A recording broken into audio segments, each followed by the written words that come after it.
SSC ও সমমানের পরীক্ষার ফল প্রকাশের পর বাঁধ ভাঙা উল্লাসে মেতে ওঠে বিভিন্ন শিক্ষা প্রতিষ্ঠানের কৃতি শিক্ষার্থীরা।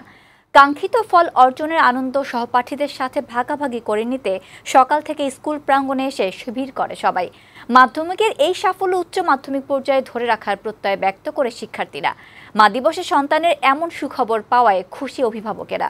শিক্ষার্থী ও অভিভাবকের সঙ্গে আনন্দ উল্লাসে মেতে ওঠেন শিক্ষকরাও। বিস্তারিত জানাচ্ছেন ফাহিম মোনায়েম।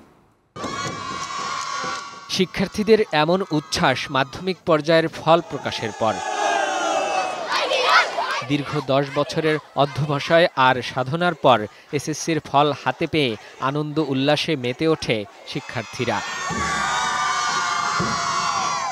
উৎকণ্ঠা পেরিয়ে প্রিয় বন্ধু, সহপাঠী ও শিক্ষকদের সাথে আনন্দ ভাগাভাগি করে নিতে সকাল থেকেই স্কুল প্রাঙ্গণে ভিড় করতে থাকে শিক্ষার্থীরা। ফল প্রকাশের পর বাদ্য বাজিয়ে উচ্ছ্বাস প্রকাশ করে সবাই।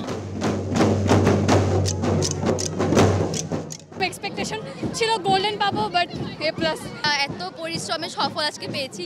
বাবা মার মুখ উজ্জ্বল করতে পেরেছি, আলহামদুলিল্লাহ এ প্লাস পেয়েছি। সবাই যদি জিপে পেয়েছি দেন এটাই আমাদের সবচেয়ে বড় পাওয়া, সবচেয়ে বড় খুশি। অনেক এনজয় করছি, সবাই আমাদের জন্য দোয়া করবেন। শিক্ষার্থীরা জানান সকলের সহযোগিতায় ভালো ফল করা সম্ভব হয়েছে। এখন অপেক্ষা উচ্চ মাধ্যমিক পর্যায়েও ভালো কিছু করার। মাদার্স ডে এটাই সবচেয়ে আমাদের জন্য, আমাদের সাফল্যটাই মাদের জন্য সবচেয়ে বড় গিফট। জীবন মাত্র শুরু করলাম, সামনে আরো পথ বাকি। যদি কলেজটা ভালো হয় তাহলে আজকে জার্নিটা আর একটু এক্সট্রা স্টেপ পাবে, তাহলে একটু ভালো হবে। সামনে আরো চ্যালেঞ্জেস আছে, আশা করি ওগুলা ঠিকমতো করে যেতে পারবো। সন্তানের সাফল্যে হাসি ফুটেছে অভিভাবকদের মুখেও। সকল কষ্ট সার্থক হয়েছে এমনটাই মনে করছেন তারা। যতটুকু পরিমাণ রেজাল্ট আসছে এটা সম্পূর্ণ আমার মেয়ের অবদান। আশা করছি ভালো করবে, কিন্তু তার চেয়ে অনেকটা ভালো করছে। বলে আসলে বোঝানো যাবে না কতটা আনন্দিত আমরা। উত্তরোত্তরদের আরো সাফল্য কামনা করে আজকের দিনে মায়েদেরকে যে এত খুশি করে দিছে, মানে আমাদের মেয়েরা। মা দিবসের সবচেয়ে বড় গিফট হচ্ছে আমাদের বাচ্চাদের রেজাল্ট। প্রতিষ্ঠানের ভালো ফলাফলে গর্বিত শিক্ষকরা। তবে যেসব প্রতিষ্ঠানের শিক্ষার্থীরা শতভাগ পাশ করতে পারেনি, সেসব বিদ্যালয়ের শিক্ষকদের মধ্যে কিছুটা কষ্টও রয়েছে।